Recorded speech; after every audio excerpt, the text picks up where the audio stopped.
Masayahing mukha at tila walang pasaning problema. Yan ang mga stand-up comedians at clowns na bibida ngayon sa entablado. Ngunit sa likod ng kanilang mga ngiti, alamin natin ang iba pang mukha sa kabila ng kanilang pagpapatawa. Bakit tanga lang? Ikaw kumakano ka, talino mo. Ay! Ikaw matalino ka, Ross, tulad guys.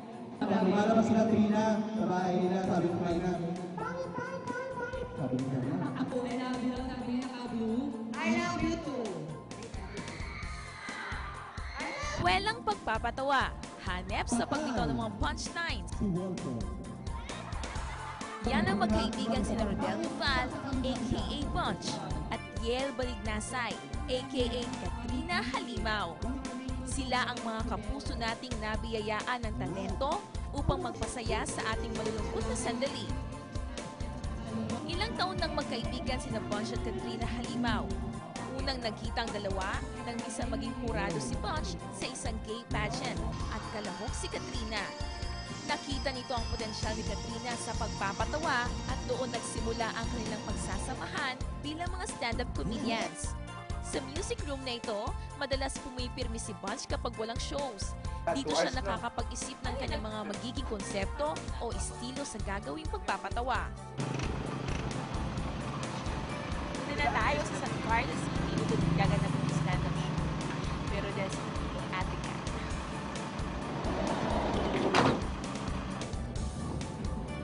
Maswerte ako dahil makakasama ko ang dalawang komedyanteng magbibigay ng walang tigil na paghalakhak ngayong araw na ito.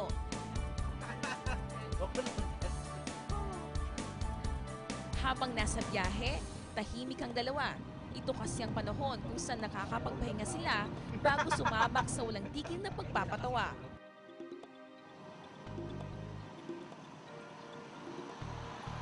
Bago magsimula ang kanilang Christmas comedy show, nasaksiyan ko kung papaano sila maghanda at magbiruan kahit pa abalang-abala sila sa pag-aayos ng kani-kanilang sarili.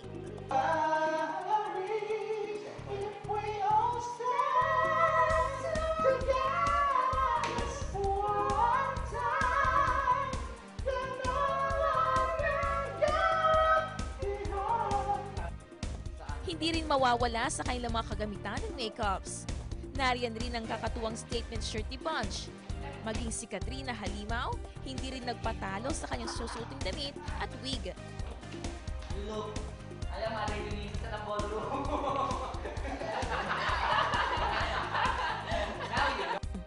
Nang matapos ng lahat, ready na ang buong tropa sa kanilang palabas. Mapamatanda, dalaga, binata at mga bata, sabik at nakaabang na. Ayan, good morning, San Carlos City. Pumalakpak naman po tayo dyan. Merry Christmas!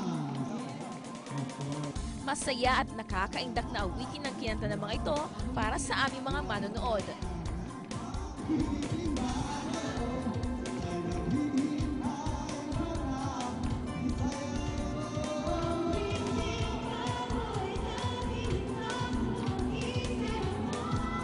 At si Katrina Halimaw, hindi rin nagpapigil sa pagbirit.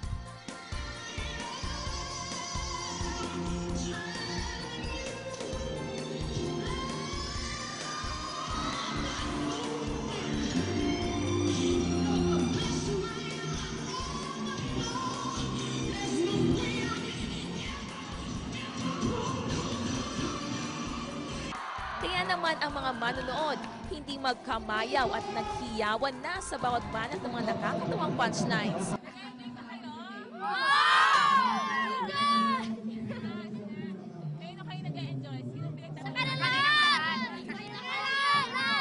Ang saya-saya. Si Katrina Halimaw. This is my first time to watch something like this. It's enjoyable. I am having a good time. Sino po nakakatawa? Si Katrina. Kunyari may sakit, ganyan-ganyan, tapos go pa rin. Ang sa amin naman kasi, we leave the problems behind. So kung meron man kaming karanasan na hindi maganda, tapos we have a show, we have to see to it na wala yun, eradicate muna sa show, and then after which, go back to the problem. Kasi pag sa trabaho, hindi mo kailangan dalhin yung problema mo eh. Kasi pag magpapa-apekto ka sa problema mo, wala, kumbaga hindi mo mabibigyan ng justice yung ginagawa mo. High school pa lang, mahilig ng manggaya si Bunch ng kanyang mga guro. At anya, kung gusto mo ang ginagawa mo, magiging produktibo ka rito at mapagtatagumpayan mo ito. Isang bagay lang naman na nakapagpapalungkot kay Bunch. Oo, what makes me sad, pag hindi nasiyahan ng mga tao, yun, that makes me sad. As a performer, yun ang fun. Kasi as a performer, it's not the professional fee naman eh. It's the satisfaction of the audience. Okay na sa amin yung palakpakan talaga na super palakpak. Masigit pa dun sa bayad na binibigay nila sa amin. Pagkawalay naman sa pamilya ang nakakapagpalungkot kay Katrina Halimaw. Sa akin, parang yung kalungkutang nararamdaman ko, pag nakikita ko yung mga taong pinapasaya namin, parang lumalaki yung puso namin bilang isang stand-up comedian. Kasi as long as nagbibigay ka ng saya sa kanila, parang ang gaan-gaan ng feeling, although na marami tayong mga problema. Kaliwat ka ng mga comedy shows sa iba't ibang lugar na ang kanilang napuntahan. Magkagayon man, mayroon pa ring pagkakaiba sa katauhan ng ating dalawang komedyante kapag walang dadaluhang comedy shows. Rodel Noval and Bunch, totally different persons on cam and off cam. So, Bunch is a comedian, Rodel Noval is a professional civil engineer. Ang hiling ko sa ngayong Pasko, sana... Oo. Sana maging successful kami ni Kuya Bunch sa mga namin, racket namin. And wish ko rin sa Pasko sana, world peace.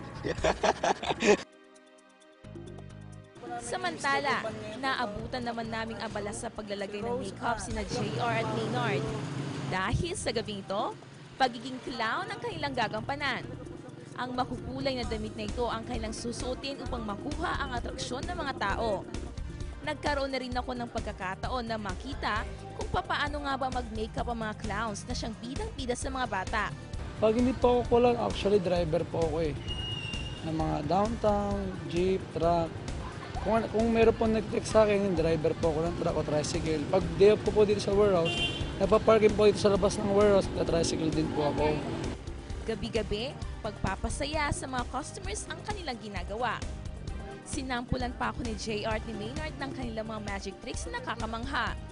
Kumbaga matcha-challenge siya kung paano mapapatawa yung suplada, kung paano mo siya mapapangiti. Ganun yun. Sa akin, para sa matcha-challenge ako doon. Mas gugustuhin ko yung ganun. At least pag napasaya ko siya, challenge ko na yun, napasaya ko siya kahit na napakasuplada niya.